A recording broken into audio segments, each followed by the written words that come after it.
जय गुरु जी संगत जी, गुरु जी के बोल चैनल पे आपका स्वागत है। चैनल को लाइक करिए, शेयर करिए और सब्सक्राइब करिए ताकि आपको लेटेस्ट वीडियो की जानकारी आसानी से मिलती रहे। वक्रतुंड महाकाय सूर्यकोटि समप्रभ निर्विघ्नं कुरु मे देव। सर्वकारेषु सर्वदा प्रणम्य शिरसा देवं गौरी पुत्रं विनायकम्। भक्तवासं स्मरे नित्यं आयु काम सिद्धये। प्रथमं वक्रतुंडं च एकदन्तं द्वितीयकम्।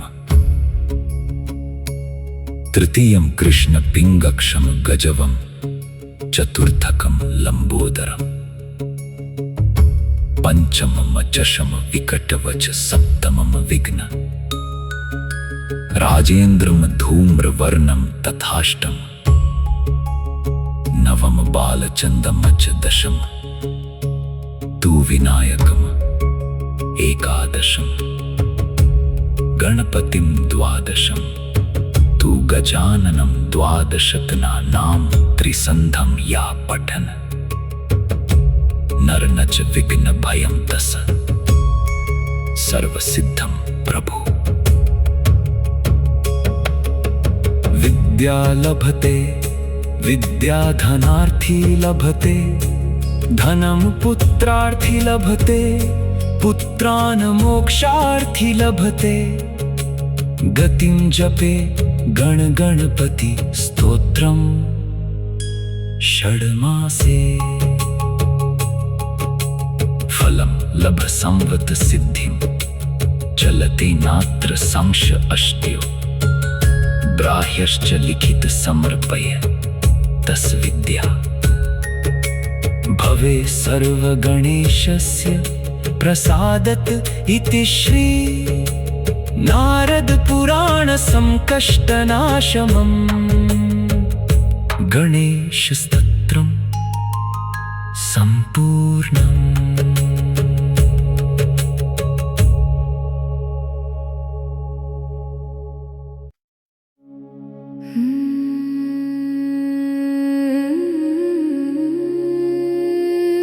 वक्रतुंड महाकाय सूर्यकोटि समप्रभ निर्विघ्नं कुरु मे देव। सर्वकारेषु सर्वदा प्रणम्य शिरसा देवं गौरीपुत्रं विनायकम्। भक्तवासं स्मरे नित्यं आयु काम सिद्धये। प्रथमं वक्रतुंडं च एकदन्तं द्वितीयकम्। तृतीयं कृष्णपिङ्गक्षं गजवं चतुर्थकं लंबोदरम्। पंचमं चषम विकटवच सप्तमं विघ्न राजेन्द्रं धूम्रवर्णं तथाष्टमं। नवम बालचंदम च दशम तु विनायकम् एकादशं। गणपतिं द्वादशं तु गजाननं द्वादशतनानां त्रिसन्धं या पठन। नर न च विघ्न भयं तस सर्वसिद्धं प्रभु। विद्या लभते विद्या धनार्थी लभते। धनं पुत्रार्थी लभते पुत्रान् मोक्षार्थी लभते। गतिं जपे गण गणपति स्तोत्रं षड्मासे। फलं लभ संवत सिद्धिं चलते नात्र संश अष्ट्यो। ब्राह्यश्च लिखित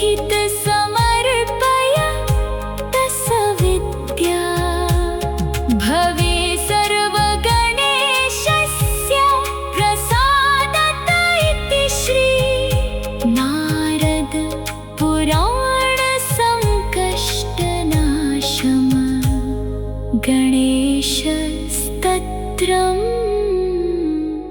सम्पूर्णम्।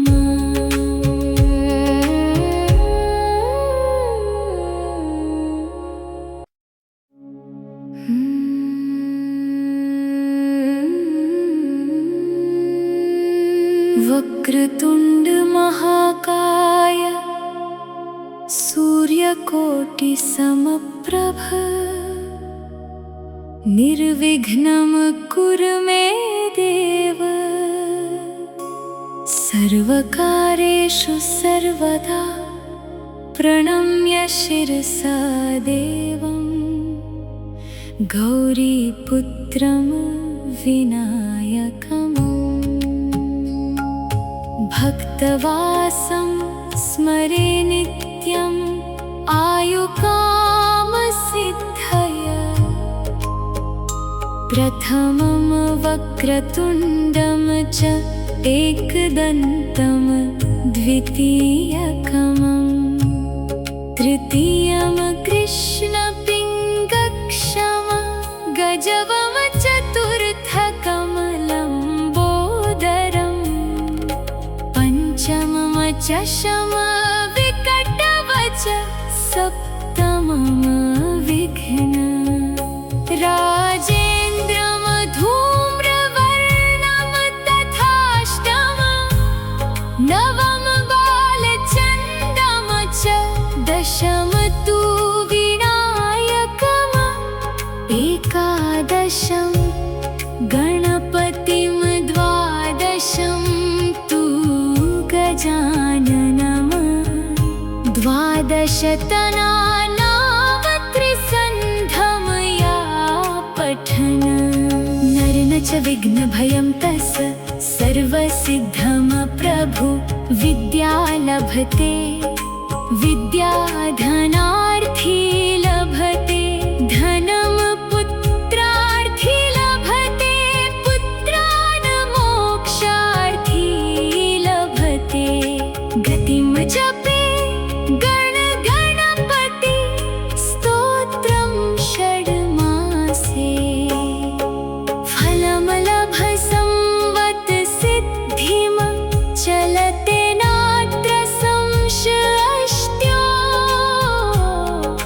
ब्राह्यश्च लिखित समर्पय तस्य विद्या भवे सर्वगणेशस्य प्रसादत इति श्री नारद पुराण संकष्टनाशम् गणेशस्तोत्रम्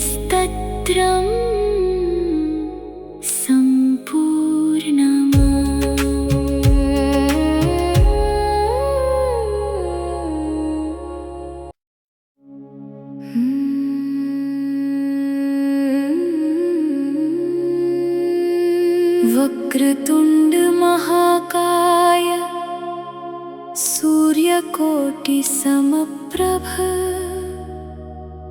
निर्विघ्नं कुरु मे देव सर्वकारेषु सर्वदा प्रणम्य शिरसा देवं गौरीपुत्रं विनायकम् भक्तवासं स्मरे नित्यम् आयुकामसिद्धय प्रथमं वक्रतुण्डं च एकदन्तं द्वितीयकम् तृतीयं कृष्णपिङ्गक्षं गजवं चतुर्थकमलं पंचमं चषम विकटवच सप्तमं विघ्न राजेन्द्रं धूम्रवर्णं तथाष्टमं नवम बालचन्द्रं च दशम तु विनायकम् एकादशं गणपतिं द्वादशं तु गजाननम्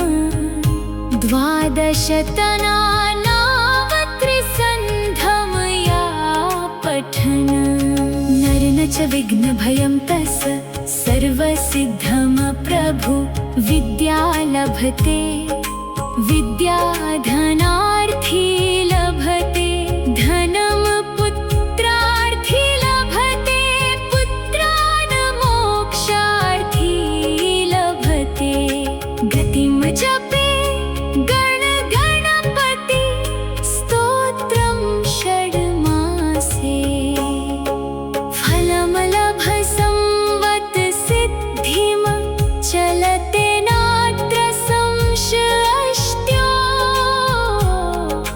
ब्राह्यश्च लिखित समर्पय तस विद्या भवे सर्वगणेशस्य प्रसादत इति श्री नारद पुराण संकष्टनाशम गणेशस्तत्रम्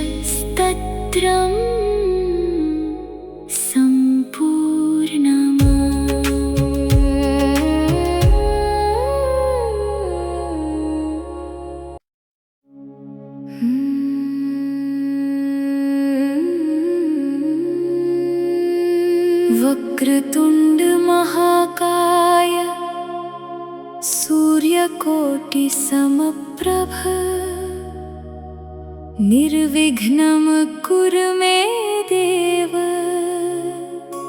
सर्वकारेषु सर्वदा प्रणम्य शिरसा देवं गौरीपुत्रं विनायकम् भक्तवासं स्मरे नित्यम् आयुकामसिद्धय प्रथमं वक्रतुण्डं च एकदन्तं द्वितीयकम् तृतीयं कृष्णपिङ्गक्षं गजवं चतुर्थकं लम्बोदरम् पंचमं चषम विकटवच सप्तमं विघ्न राजेन्द्रं धूम्रवर्णं तथाष्टमं नवम बालचन्द्रं च दशम तु विनायकम् एकादशं गणपतिं द्वादशं गजाननम्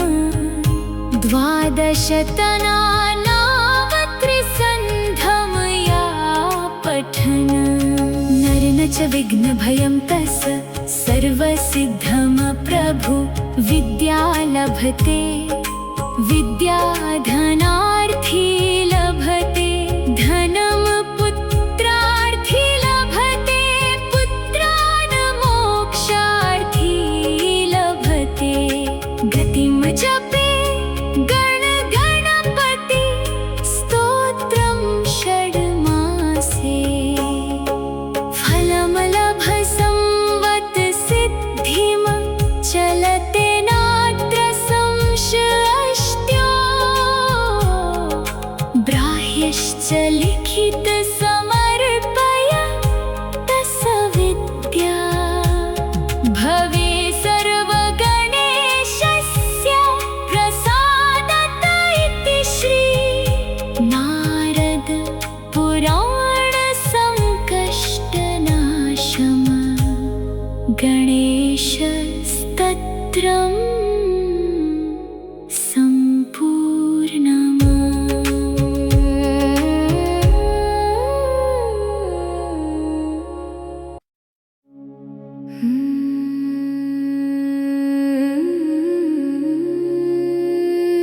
वक्रतुंड महाकाय सूर्यकोटि समप्रभ निर्विघ्नं कुरु मे देव सर्वकारेषु सर्वदा प्रणम्य शिरसा देवं गौरीपुत्रं विनायकम् भक्तवासं स्मरे नित्यम् आयुकामसिद्धय प्रथमं वक्रतुण्डं च एकदन्तं द्वितीयकम् तृतीयं कृष्णपिङ्गक्षमं गजवं चतुर्थकमलम्बोदरम् पञ्चमं चषमविकटवच सप्तमं विघ्न राजेन्द्रं धूम्रवर्णं तथाष्टमं नवम बालचन्दं च दशम तु विनायकम् एकादशं गणपतिं द्वादशं तु गजाननम् द्वादशतनानावत्रिसन्धमया पठन् नरन च विघ्नभयं तस् सर्वसिद्धं प्रभु विद्या लभते विद्याधनार्थी लभते धनं पुत्रार्थी लभते पुत्रान् मोक्षार्थी लभते गतिं जपे गणपति स्तोत्रं षड्मासे फलं लभ संवत्सिद्धिं चलते नात्र संशयष्ट्यो ब्राह्यश्च लिखित समर्पय तस विद्या भवे सर्वगणेशस्य प्रसादत इति श्री नारद पुराण संकष्टनाशम् गणेशस्तत्रम्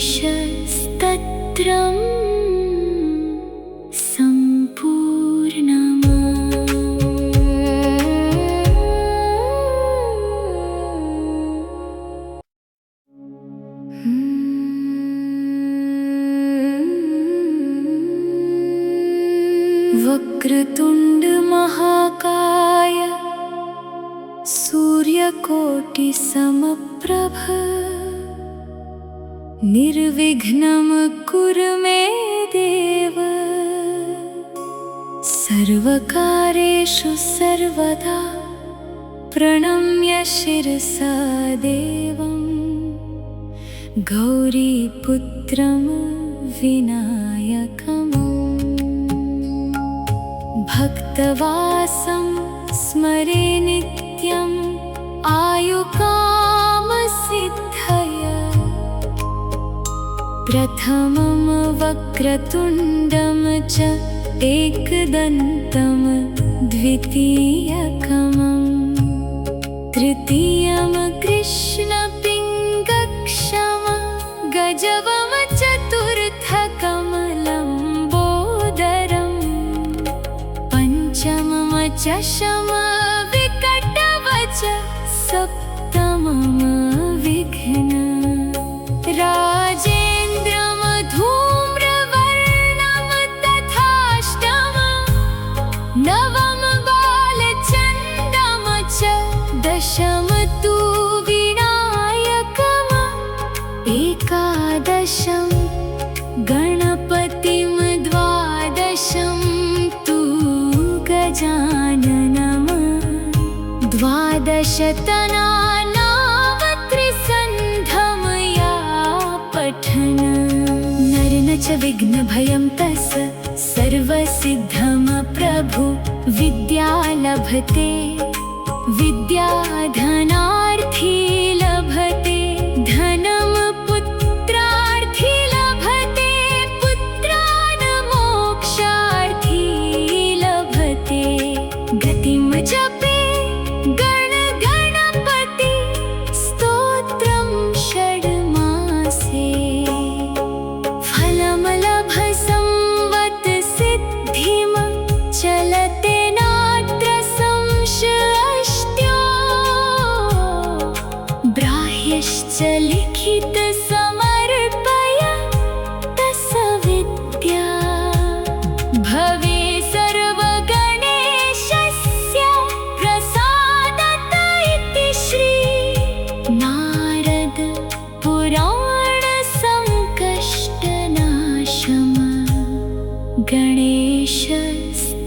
स्तोत्रम् सम्पूर्णम्।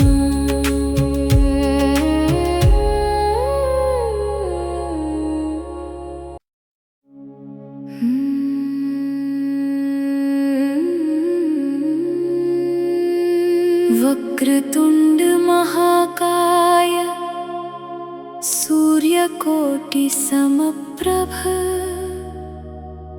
निर्विघ्नं कुरु मे देव सर्वकारेषु सर्वदा प्रणम्य शिरसा देवं गौरीपुत्रं विनायकम् भक्तवासं स्मरे नित्यम् आयुकामसिद्धय प्रथमं वक्रतुण्डं च एकदन्तं द्वितीयकम् तृतीयं कृष्णपिङ्गक्षं गजवं चतुर्थकमलं चषम विकटवच सप्तमं विघ्न राजेन्द्रं धूम्रवर्णं तथाष्टमं नवम बालचन्द्रं च दशम तु विनायकम् एकादशं गणपतिं द्वादशं गजाननम् द्वादशतनानावत्रिसन्धमया पठन् नरन च विघ्नभयं तस् सर्वसिद्धं प्रभु विद्या लभते विद्याधनार्थी